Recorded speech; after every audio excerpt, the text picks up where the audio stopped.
ये genital ducts हैं। Ducts में जहाँ भी आपकी बात आती है ना, जेनिटल डक्ट्स डक्ट्स होते हैं छोटी छोटी पाइप्स या ट्यूब्स, उसको कहते हैं।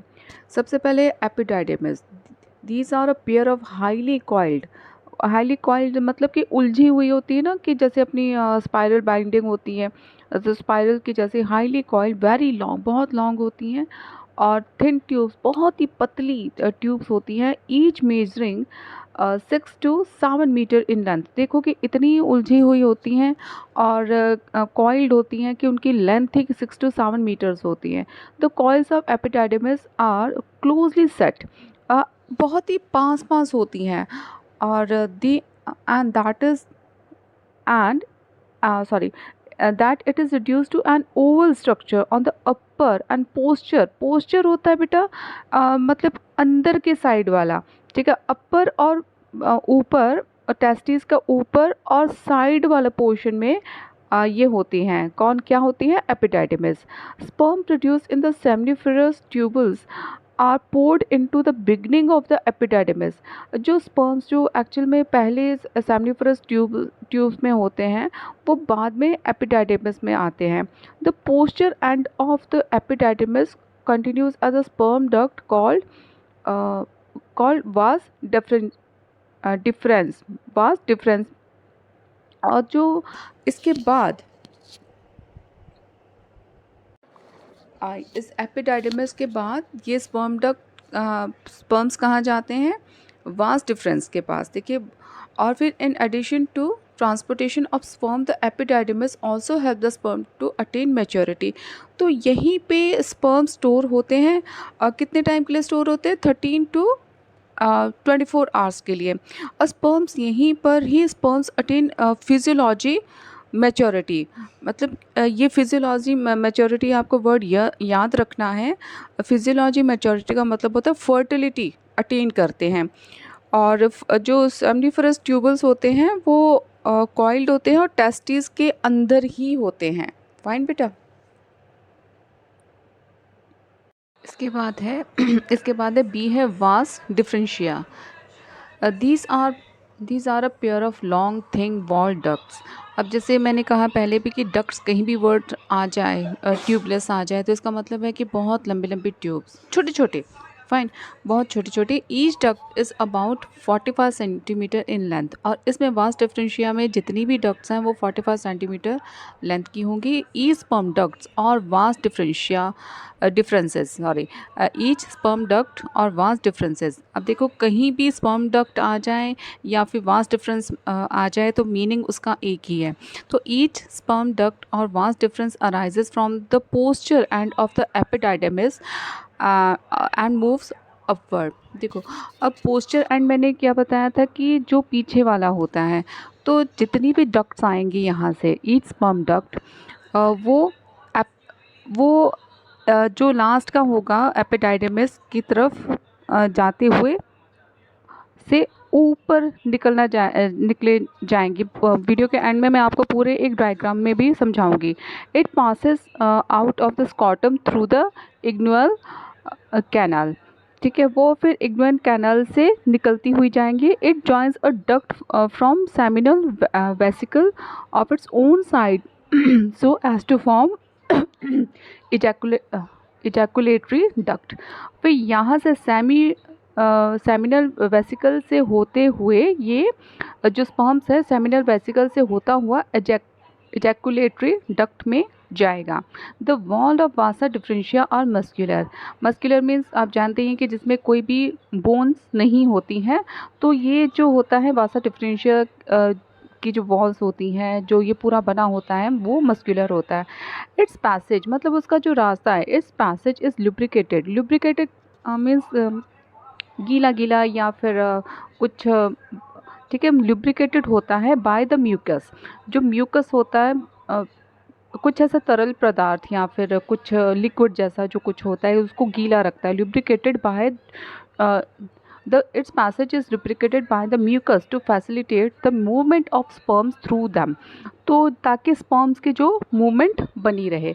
अब मान लीजिए आपको ये पूछने के लिए आ जाए कि व्हाट इज़ वासा डिफरेंशिया, तो आप इसको एक सिंपल लैंग्वेज में कह सकते हैं, it's a long cylindrical tube, ठीक है, it's a long cylindrical tube. अब इट कैरीज जो कि कैरी करता है sperms from epididymis to ejaculatory ducts. I am sorry, बीच में अटक गए। ठीक है, आप क्या फंक्शन इसका लिख सकते हो? It is long cylindrical tube, it carries sperms from epididymis to ejaculatory ducts. ठीक है, और ये जो स्टोर करता है, अब देखो कितनी सिंपल से कि एपिडाइडमिस से वासा डिफरेंशिया में आया, वासा डिफरेंशिया से जो भी स्पर्म होगा इजैकुलेटरी डक्ट्स में जाएगा, देन इजैकुलेटरी डक्ट से यूरेथ्रा में चला जाएगा।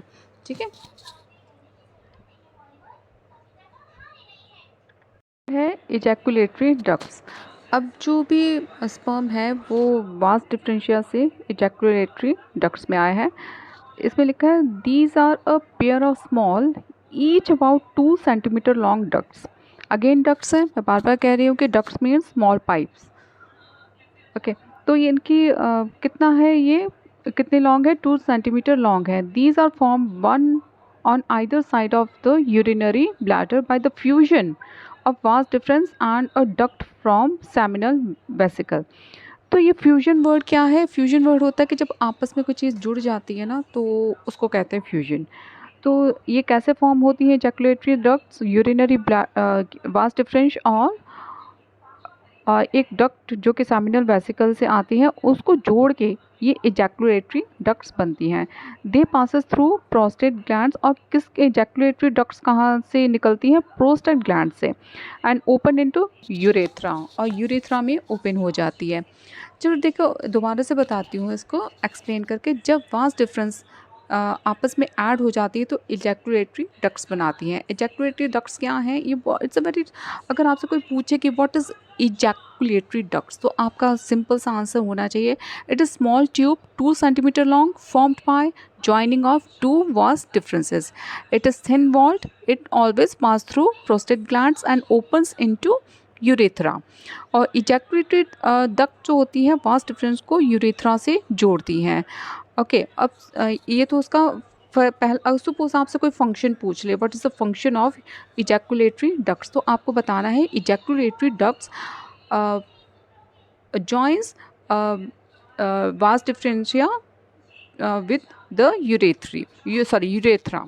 एंड सेकेंड फंक्शन हम ये कह सकते हैं कि वास डिफरेंशिया से वास डिफरेंशिया से स्पर्म प्लस सेमिनल वेसिकल के सिक्रेशन को लेकर यूरेथ्रा डक्ट्स या पाइप को देती है। ये इसका सेकंड फंक्शन है।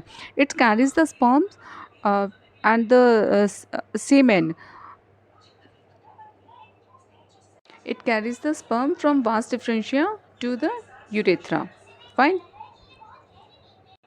अब साथ में थोड़ा सा यूरेथ्रा के बारे में जो डी पार्ट है उसका भी बता देती हूँ कि यूरेथ्रा क्या होता है। It is 20 metres long, it has 3 parts जो हम बाद में पढ़ेंगे। ठीक है, एंड फिर ये पेनिस से होकर आउटसाइड ब्लैडर, यूरिनरी ब्लैडर से होकर पेनिस के आउटसाइड टिप तक जाती है। लेकिन जब इसके साथ इजैकुलेटरी डक्ट ऐड हो जाता है ना, उसके बाद ये पाइप यूरिनरी पाइप ना होकर दोनों फंक्शन परफॉर्म करती है। जैसे ये यूरिन भी पास आउट करती है as well as passes of semen. Semen किसे कहते हैं? Sperm plus secretion of glands. ठीक, बारे में पढ़ रहे थे, जो कि जेनिटल डक्ट्स का एक पार्ट है। इससे पहले हमने epididymis and vasa deferentia and ejaculatory ducts के बारे में पढ़ा। नाउ यूरेथ्रा, इसके बारे में हमने पढ़ा था कि ये यूरिनरी डक्ट है और यूरिनरी ब्लैडर से स्टार्ट होकर आउटसाइड ऑफ पेनिस तक जाती है। अब इसके बाद हम ये पढ़ेंगे कि इसके 3 पार्ट्स हैं। Upper prostatic urethra that traverses through the prostate. अब देखिए, ये इसने अपने खुद ने इसने बता दिया है कि it is surrounded by the prostate glands. ठीक है, ये जो पाइप आती है, ये जो डक्ट है, जो छोटी सी नली है, जो ट्यूब आती है, ये चारों तरफ से प्रोस्टेट ग्लैंड से सराउंडेड है। ठीक है, it passes through the prostate glands, इस वजह से इसका नाम है अपर प्रोस्टैटिक यूरेथ्रा। अब है सेकंड वाली जो है उसका नाम है membranous urethra that is not covered by any structure. ये जो membranous urethra है, मिडल membranous urethra से कहेंगे, ये किसी भी स्ट्रक्चर से सराउंडेड नहीं है.